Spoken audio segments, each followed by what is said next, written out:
Vanaand in die tonnel kyk ons na verskeidenheid sport internasionaal en ook in Namibië. Dis Formule 1 wat weer voortgaan, dis Monaco Grand Prix.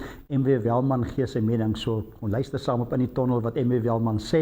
En dan ook groot rugby, dis die eindstryd van die Europese rugby kampioenskap, die Champions League Champions Cup, soos hulle sê, Northampton teen Bordeaux. Ons hoor wat sy een van die spelers, Henry Pollock en Mike Potgieter gee ook sy mening.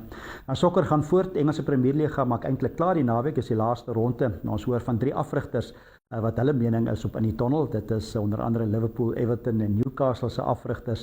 Dan gaan ons ook na die golfbaan. Dis die volgende toernooi op die PGA, die Charles Schwab toernooi wat gespeel word. En Scottie Scheffler, wêreldsnommer 1 wat die afgelope week die PGA gewen het, speel in die toernooi. Ons kry sy mening ook. So ons hoor ook wat gebeur op die vroue toer.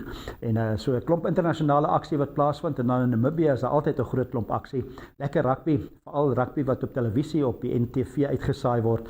Dit is die Mans Premier League, maar dan 'n groot skolewedstryd waaroor ons net so 'n bietjie kyk wat daar kan gebeur. Is Windhoek Gimnasium wat speel teen Windhoek Hoërskool. Dit is hierdie keer by Windhoek Gimnasium, hulle het interskole gespeel 'n paar weke terug en 1:15 is daai wedstryd. So lekker vooruitsig, skakel in by die tonnel. Ons gesels oor al die sport internasionaal en in Namibië.